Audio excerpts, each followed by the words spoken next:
we present Whodunnit by Neil Robinson, read by Jim Newbury. The world-famous Flemish detective adjusted his carnation and stroked his extravagant eyebrows with a well-manicured index finger. He relished these dénouements when all of his cogitations came to fruition, though not, of course, before a large number of people had met a particularly grisly end. He cleared his throat, at which the assembled ceased their nervous chatter and turned to face him. "I say, old chap," said Major Coleman before Diogènes Flambert could speak, the diminutive sleuth looking very put out by the interruption. "What's your game, old man?"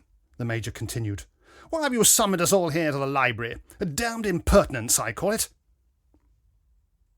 "I will, I assure you, make all clear," Flambert said. "Those with nothing to hide need not fear the genius of Diogènes Flambert." Modestly, as ever, his greatest attribute.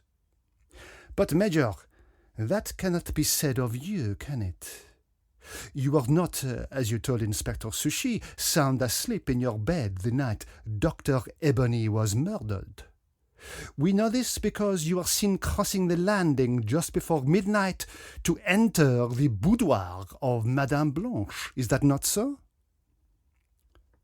The Major spluttered. "Who says so?" he demanded. You? You didn't arrive here until the following morning." "C'est vrai," conceded Flambert. "When Inspector Sushi called me in to, solve the case inside his very nose? No, it was not I who saw you, Major Coleman, but Father Verdigris as he returned from the chapel." "That's right," said Verdigris, as the Major floundered. "Except, mon ami," said the dapper detective, giving his eyebrows an extra flick and addressing the Reverend. "Miss Redman here tells me you left the chapel at precisely 11:30. She checked her watch as you departed, meaning you have a full half-hour unaccounted for between 11:30 and 12 o'clock. "Oh, really, monsieur?" the clergyman protested. "And it is the likewise for Miss Redman herself," continued Flambert. "By her own admission, she too has also the half-hour missing." "Oh, Monsieur Flambert," murmured Miss Redman, "I told you before, I took a late-night stroll in the garden with Principal Peach."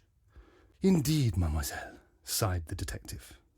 "And yet, Principal Peach has it that he took that very same walk, not with you, but with Lady Peewit." "Oh!" exclaimed a startled Lady Peewit, "but that cannot be right!" And she slipped into deep thought. "Quite so, madame," said Flambert.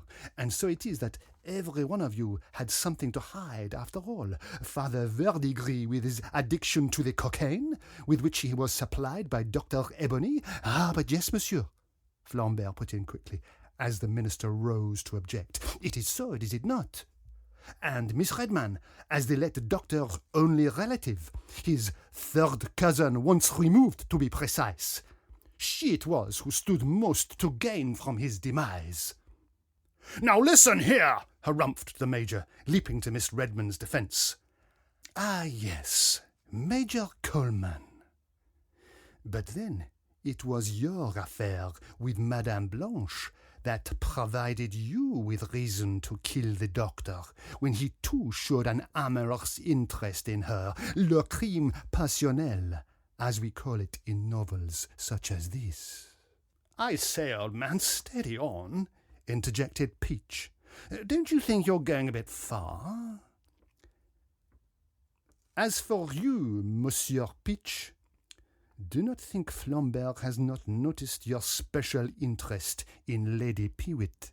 When you learnt that the late doctor was blackmailing her, having discovered she was not quite the lady she seemed, you had reason enough to kill him, for, as you said yourself, you were prepared to defend her honour to the hilt." Lady Peewit began to sob gently, her Adam's apple bobbing accusingly. And of course, Flambert continued, Lady Pewitt too had ample opportunity to meet with Ebony in the conservatory that night, and there to stab him through the heart.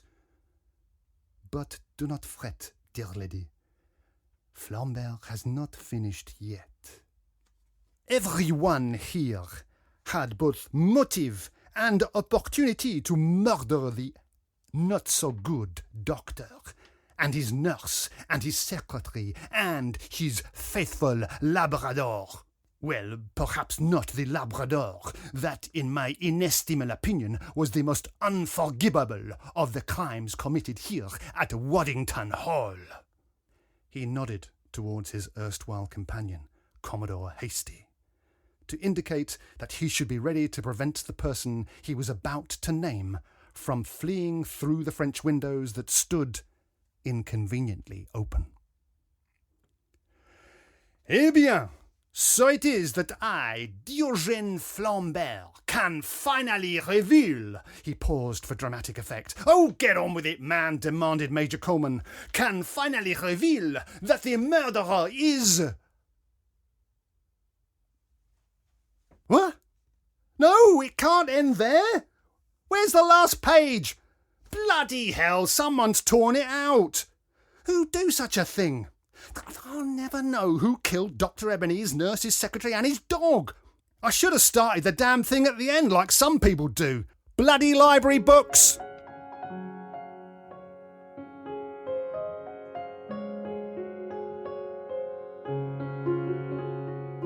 All stories were produced by Nigel Banks. Sound engineering and editing was by Robbie Burgess. This was an Old Dolly production.